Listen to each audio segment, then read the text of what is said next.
Bismillahirrahmanirrahim. Assalamualaikum warahmatullahi wabarakatuh.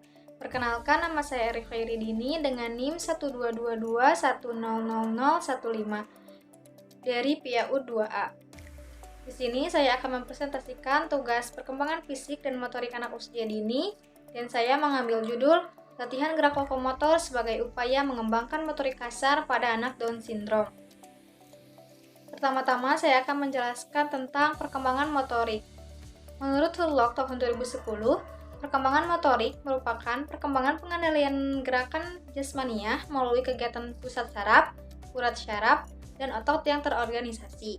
Gerakan tersebut melibatkan bagian badan yang luas yang digunakan dalam berjalan, berlari, melompat, berenang, dan yang lainnya. Kemudian ada perkembangan motorik kasar anak.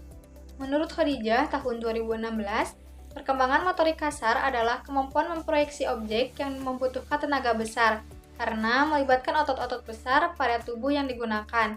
Contohnya, berlari, berjalan di atas tanjakan atau mendaki.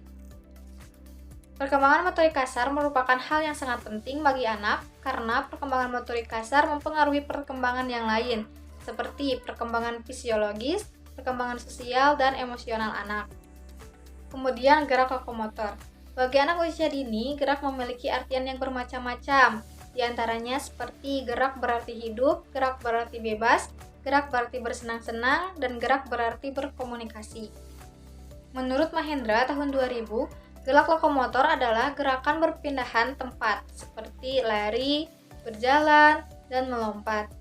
Gerakan tersebut merupakan keterampilan paling dasar dari gerak lokomotor, karena ketiganya adalah kemampuan yang berkembang seiring dengan perkembangan anak dan bersifat fungsional.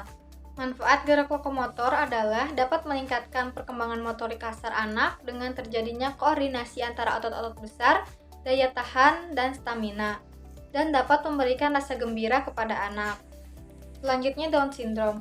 Down syndrome adalah suatu keadaan seorang individu dengan keterlatar belakangan perkembangan fisik dan mental yang disebabkan karena adanya ketidaknormalan kromosom. Pembentukan kromosom ini diakibatkan oleh gagalnya satu pasang kromosom pada saat proses pemilihan terjadi, saling memisahkan diri dari kedua kromosom tersebut. Kemudian ada karakteristik anak Down syndrome.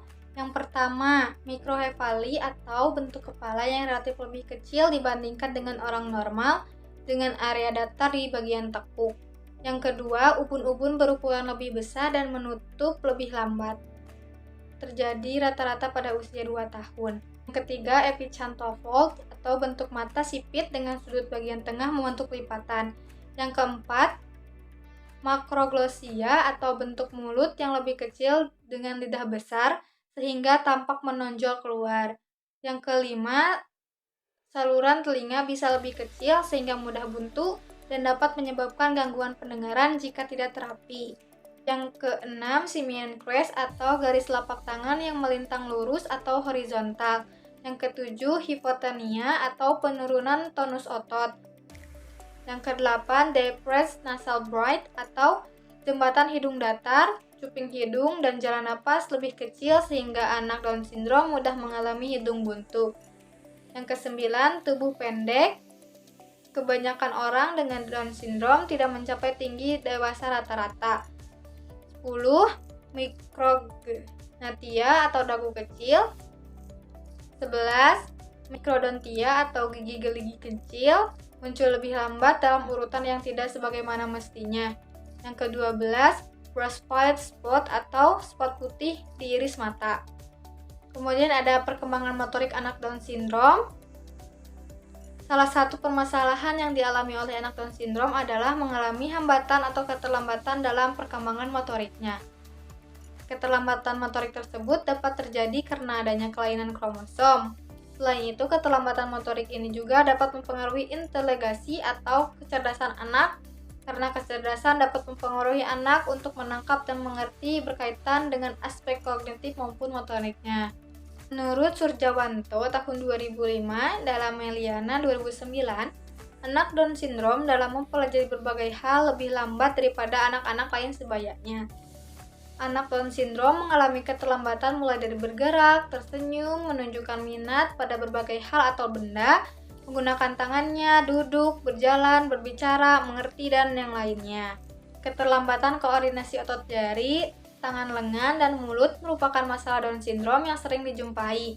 Keterlambatan perkembangan motorik seperti kesulitan memegang benda seperti pensil, sendok, atau yang lain, berjalan, duduk, dan yang lain tentu mempengaruhi segala kegiatan yang menyangkut kebutuhan dasar anak Down syndrome. Selanjutnya, perkembangan motorik kasar anak Down syndrome. Hasil perkembangan motorik kasar melalui latihan gerak lokomotor mengalami perkembangan yang baik. Pada latihan gerakan meluncur dan mendaki menggunakan alat permainan outdoor yaitu perosotan atau seluncuran. Pada latihan gerakan mengguling dilakukan melalui gerakan guling-guling badan. Pada latihan gerakan berjalan dan berlari dilakukan dengan bermain lomba jalan dan lari, kemudian kegiatan senam dan kegiatan bernyanyi, tanya jawab yang disertakan instruksi meniru gerakan binatang dan bermain hula hoop. Kemudian latihan merangkak yang dilakukan melalui permainan masuk dan keluar terowongan dengan alat permainan terowongan. Terima kasih, mungkin cukup sekian yang dapat saya sampaikan. Mohon maaf bila ada perkataan yang menyinggung. Wabillahi taufiq wal hidayah. Wassalamualaikum warahmatullahi wabarakatuh.